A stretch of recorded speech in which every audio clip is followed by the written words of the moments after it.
सरकारमध्ये 39 मंत्र्यांचा आज शपथविधी पार पडतोय आणि पडलाय। यामध्ये 20 नव्या चेहऱ्यांना संधी मिळाली। 33 कॅबिनेट आणि 6 राज्यमंत्र्यांना शपथ देण्यात आली।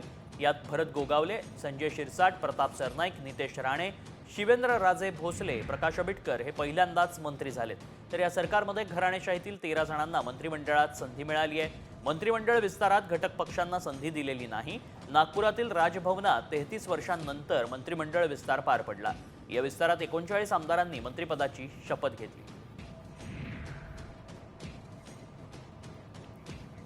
पाहुयात भाजपच्या 20 आमदारांनी शपथ घेतली आहे। यामध्ये 9 चेहऱ्यांना संधी देण्यात आली आहे। चंद्रशेखर बावनकुळे, राधाकृष्ण विखे पाटील, चंद्रकांत पाटील, गिरीश महाजन, गणेश नाईक, मंगलप्रभात लोढा, जयकुमार रावल, पंकजा मुंडे, अतुल सावे, उईके,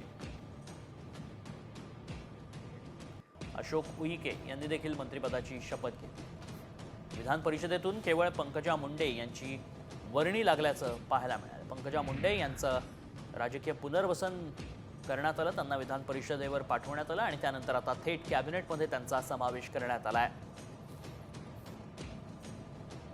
तर मंगलप्रभात लोढा यांनी संस्कृतमधनं शपथ घेतल्याचं यावेळी पाहायला मिळालं। पुढची बातमी, महाडचे आमदार भरत गोगावले अखेर मंत्री झालेत। महायुती सरकारमध्ये भरत गोगावलेंना मंत्रिपदाची संधी मिळाली।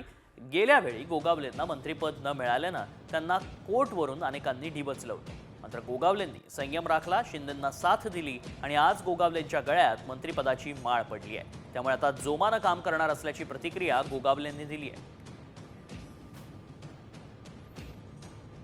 ठीक आहे, सामान्य शेतकऱ्याचा मुलगा आहे, त्यामुळे टॉवेल वापरणं, रुमाल वापरणं काही चुकीचं नाही। त्यामध्ये काही वेगळी स्टाईल असेल तुम्हाला चांगला वाटतोय, माणूसच चांगला आहे।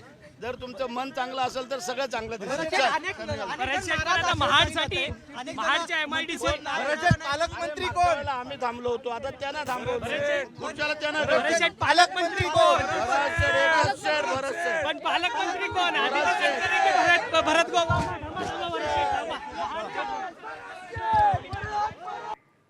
महाराष्ट्राचे मुख्यमंत्री देवेंद्र फडणवीसांच्या मंत्रिमंडळाचा पहिला विस्तार रविवारी झालाय। या मंत्रिमंडळात बीड जिल्ह्यातील पंकजा मुंडे आणि धनंजय मुंडे हे भाऊ बहीण मंत्री झाले।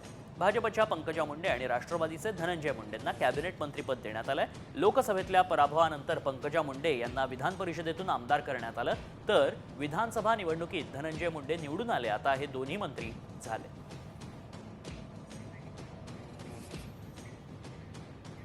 विधान परिषदेतील केवळ एकाच आमदाराला मंत्रिपदाची लॉटरी लागली आहे। आमदार पंकजा मुंडे विधान परिषदेचे आमदार असूनही त्यांना कॅबिनेट मंत्रिपद देण्यात आले आहे। कॅबिनेट मंत्रिपदावर त्यांची वर्णी लागली आहे। शपथ घेतली, आनंद आहे। शपथ घेतल्याचा लोकांमध्ये आनंद आहे। आणि मी जेव्हा शपथ घ्यायच्या आधी मला दिसलं की माझी आई आणि माझ्या बहिणी पब्लिकमध्ये आल्यात। त्यांनी मला सरप्राईज दिलं, कारण कुठल्याही विमानाचं तिकीट नव्हतं। मी देवेंद्रजींच्या विमानात माझा मुलगा आलो होतो आणि माझी आई आली आणि माझ्या बहिणी आल्या, माझ्या मेवणे आले, माझा